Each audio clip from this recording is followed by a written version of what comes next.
Hello दोस्तों, आप कैसे हैं? आई होप कि अच्छे होंगे। तो आज हम बोर्ड एग्जाम के महत्वपूर्ण साइंस के सब्जेक्टिव प्रश्न लेकर के आए हैं जो 20 फरवरी को छप चुका है। ठीक है, झारखंड बोर्ड परीक्षा 2025 वायरल प्रश्न पत्र है। ठीक है, जो वायरल हो चुका है, यहाँ पे ध्यान से देखिए कि क्या है। ठीक है, तो पहला नंबर जो क्वेश्चन है, क्या बोल रहा है कि प्रतिरोध क्या है? किसी चालक का प्रतिरोध किन किन कारकों पर निर्भर करता है। ठीक है, तो सबसे पहले देखिए कि उत्तर में क्या है कि प्रतिरोध पदार्थ का वह गुण है जो जो धारा के प्रवाह पे रुकावट डालता है। ठीक है, और इसका एसआई मात्रक ओम होता है। ठीक है, प्रतिरोध पदार्थ का वह रूप है यानी गुण है जो कि धारा के प्रवाह में रुकावट डालता है और प्रतिरोध का एसआई मात्रक ओम है। ठीक है, देखिए अब किसी चालक का प्रतिरोध किन किन कारकों पर निर्भर करता है। यहाँ देखिए, किसी चालक का प्रतिरोध निम्नलिखित बातों पर निर्भर करता है। पहला, चालक की लंबाई पर। ठीक है, दूसरा क्या है, उसके अनुप्रस्थ काट के क्षेत्रफल पर, और चालक के पदार्थ की प्रकृति पर। अब देखिए सेकेंड नंबर जो हमारा अब सब्जेक्टिव है वो क्या बोल रहा है कि ऊष्माशोषी एवं ऊष्माक्षेपी अभिक्रिया के क्या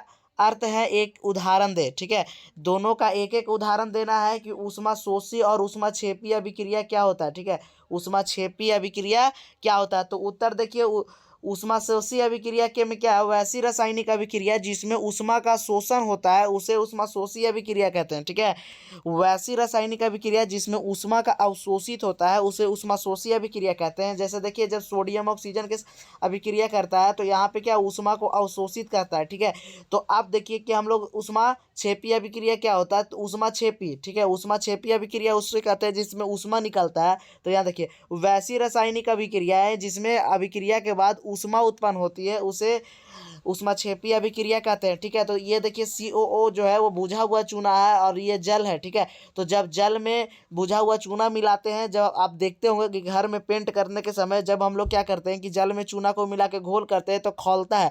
खौलने के बाद जो पदार्थ बनता है वो CaO2 होता है, वो चूना होता है, और उसके साथ जो देखते हैं ना कि गर्मी निकलता है प्लस ऊष्मा देता है, यानी कि यह जो अभिक्रिया है ऊष्मा क्षेपीय अभिक्रिया है। ठीक है, तो चलिए आइए हम लोग 3 नंबर क्वेश्चन देखते हैं। क्या बोल रहा है कि रेडॉक्स अभिक्रिया क्या है, उदाहरण के द्वारा समझाइए। ठीक है, तो जो रेडक्स अभिक्रिया क्या है हम लोग को उदाहरण के द्वारा क्या करना है कि समझाना है। तो हम बताते हैं कि रेडक्स अभिक्रिया क्या है। ठीक है, तो वैसी अभिक्रिया है जिसमें उपचयन एवं अपचयन दोनों क्रियाएं साथ साथ होती है उसे रेडक्स अभिक्रिया कहते हैं। ठीक है, वैसा अभिक्रिया जिसमें उपचयन भी हो और अपचयन भी हो। ठीक है, उपचयन क्या होता है कि जब किसी पदार्थ में ऑक्सीजन जुड़ता है। ठीक है, जब किसी पदार्थ में ऑक्सीजन जुड़ता है तब हम लोग उसे उपचयन अभिक्रिया कहते हैं। जैसे यहाँ इस अभिक्रिया में आप देख सकते हैं कि H के साथ ऑक्सीजन जुटा है इधर बाद में।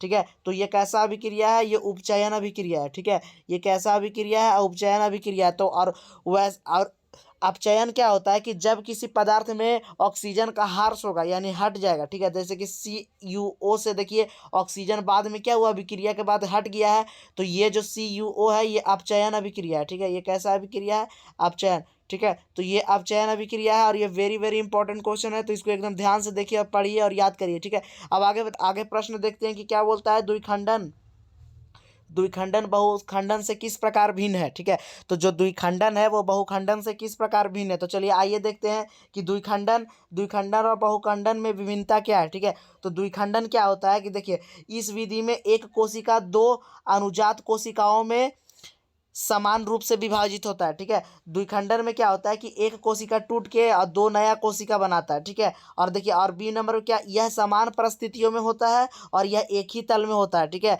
जो द्विखंडन होता है उसमें एक कोशिका विभाजित होकर दो बनता है और यह समान परिस्थितियों में होता है और यह एक ही तल में होता है। जबकि देखिए कि जो बहुखंडन होता है वो क्या होता है कि इसमें एक कोशिका कोशिका क्या कहती है, बहुत सी कोशिकाओं में समान रूप में विभाजित होती है। ठीक है, यानी एक कोशिका विभाजित होकर बहुत सारी कोशिकाओं का निर्माण करती है और यह विषम परिस्थितियों के उपरांत होता है। ठीक है, विषम परिस्थितियों के में उपरांत होता है। और सी नंबर क्या है कि यह विभिन्न तलों में होता है। ठीक है, वह एक तल में होता था द्विखंडन, जबकि जो बहुखंडन है हमारा विभिन्न तलों में होता है। ठीक है, 5 नंबर देखिए क्या बोल रहा है कि पर्यावरण को बचाने के लिए 5 प्रकार के आर क्या है, तो ये भी वेरी वेरी इंपॉर्टेंट क्वेश्चन है, तो इसको एकदम ध्यान से देखिए। ठीक है, तो पर्यावरण को बचाने के लिए 5 आर क्या है, तो यहाँ पे देखिए पहला नंबर क्या है, रिफ्यूज।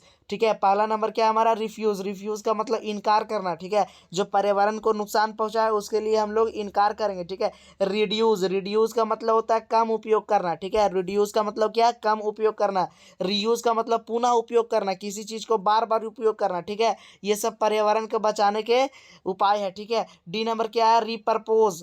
पुनः प्रयोजन, ठीक है, रिपर्पोज करना, पुनः प्रयोजन करना। अब ई नंबर क्या है हमारा लास्ट पांचवा नाम, पुनः चक्रण करना, ठीक है, यानी बार बार उसको चक्रण करके प्रयोग करना। जैसे कि हम लोग जल का बार बार उपयोग कर सकते हैं धो के, ठीक है, उसका बार बार सप्लाइंग करके साफ करके हम लोग यूज कर सकते हैं। तो ये जो है पर्यावरण को बचाने के लिए 5 प्रकार के आर है जो कि इंपॉर्टेंट है, ठीक है, तो इसको ध्यान से पढ़ लेना है, ठीक है। तो 6 नंबर क्वेश्चन देखिए क्या बोल रहा है कि दो तत्वों के नाम लिखे जिनके बाहरी कोष पूर्ण हो, ठीक है, दो तत्वों के नाम लिखे जिसका बाहरी कोष पूर्ण हो। तो याद रखना बाहरी कोष यानी बाहरी कक्षा का क्या हो, पूर्ण हो। तो हीलियम का बाहरी कक्षा पूर्ण होता है। हीलियम में देखिए एक ही को कक्षा होता है, पहला कक्षा में 2 इलेक्ट्रॉन होता है, ठीक है, तो हीलियम का क्या है, पूरा है। और नियोन में देखिए पहला नियोन में 3 कक्षा है, देखिए एक कक्षा और ये 2 कक्षा मान लेते हैं, यहाँ नियोन है, ठीक है, तो पहला में क्या होता है 2 और दूसरा में 8 और तीसरा में कितना होता है आप हमें कमेंट में जरूर बताएं, ठीक है। तो यहाँ बी नंबर क्या है, नियोन। अब देखिए 7 नंबर क्या है, 7 नंबर क्या है कि एक छात्र को अंतिम पंक्ति में बैठकर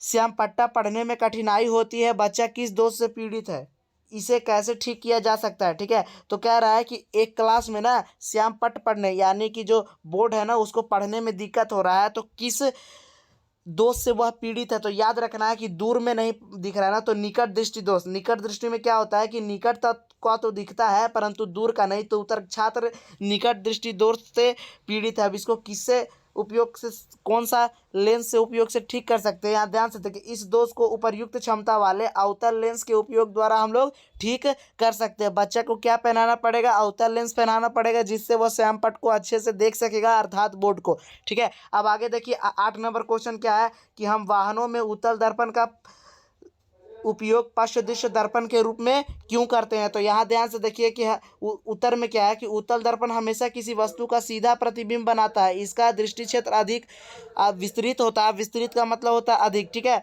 अतः उत्तल दर्पण ड्राइवर को अपने पीछे के बहुत बड़े क्षेत्र को देखने में समर्थ बनाता है, इसलिए उत्तल दर्पण का उपयोग साइड मिरर के रूप में किया जाता है, ठीक है। तो याद रखना है कि जो उत्तल दर्पण होता है ना, कि जब जब क्या होता है कि चालक जो गाड़ी चलाता है, ठीक है, चालक गाड़ी चलाता है, तो यहाँ पे देखिए मान लेते हैं ऐना होता है, तो वह पीछे जो आदमी होता है, तो ठीक है, तो जब गाड़ी उड़ी घुमाता है तो उस समय उसमें क्या करता है कि दिखाता है दृश्य, ठीक है। और ये पीछे के बड़े से क्षेत्र का क्या करेगा, ये जो आईना है ना वो दिखाएगा, ये आईना क्या करेगा, बड़े से क्षेत्र का दिखाएगा, ठीक है, जिससे कि जो गाड़ी चलाने वाला चालक होता है उसको आसानी होता है गाड़ी चलाने में, ठीक है, इसलिए, ठीक है। अब 9 नंबर देखिए कि बोलता है कि व्याख्या करें कि ग्रह क्यों नहीं टिमटिमाते हैं, ठीक है।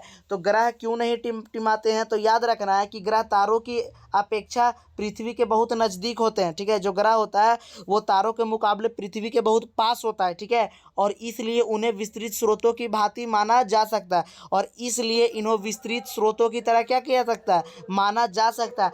यदि हम ग्रह को बिंदु साइज के अनेक प्रकाश स्रोतों का संग्रह मान ले तो सभी बिंदु साइज के प्रकाश स्रोतों से हमारे नेत्रों में प्रवेश करने वाले प्रकाश की मात्रा में कुल परिवर्तन का औसत मान शून्य होगा, और इसी कारण टिमटिमाने का प्रभाव निष्प्रभावित हो जाएगा, ठीक है, इसलिए ग्रह टिमटिमाते नहीं हैं, ठीक है। अब यहाँ देखिए 10 नंबर जो हमारा क्वेश्चन क्या बोल रहा है कि सोडियम को किरोसिन तेल में डुबोकर क्यों रखा जाता है, ठीक है। जो सोडियम होता है ना उसको किरोसिन तेल में डुबोकर क्यों रखा जाता है, तो देखिए सोडियम का रासायनिक सूत्र Na होता है, आपको पता होना चाहिए, ठीक है। तो देखिए क्या है उत्तर में हमारा कि सोडियम एक बहुत ही अभिक्रियशील तत्व है, ठीक है, जो सोडियम है वो बहुत ही अभिक्रियशील क्या है, तत्व है। यदि इसे कभी खुले में छोड़ दिया जाए तो यह वायु के साथ अभिक्रिया करके तुरंत आग पकड़ लेता है, इसलिए इसे किरोसिन तेल में डुबोकर रखा जाता है, जिससे इसका वायु से संपर्क टूट जाता है और यह सुरक्षित रहता है, ठीक है दोस्तों।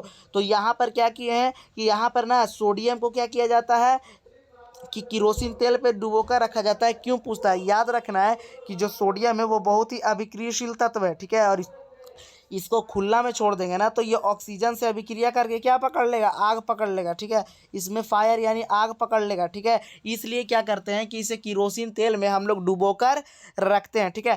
तो फिर मिलते हैं फ्रेंड्स एक नए वीडियो के साथ। तो देखिए यदि आपको और भी क्वेश्चन के ऑब्जेक्टिव के भी आंसर चाहिए तो आप हमारे क्या कर सकते हैं कि डिस्क्रिप्शन में लिंक दिया हुआ देख सकते हैं, जो कि वायरल प्रश्न है, और आपको पता होगा कि बोर्ड का जो पेपर है वायरल हो चुका है, वही वायरल प्रश्न लेकर के हम आपके लिए आए हैं, ठीक है। तो आप डिस्क्रिप्शन में जाके देख सकते हैं।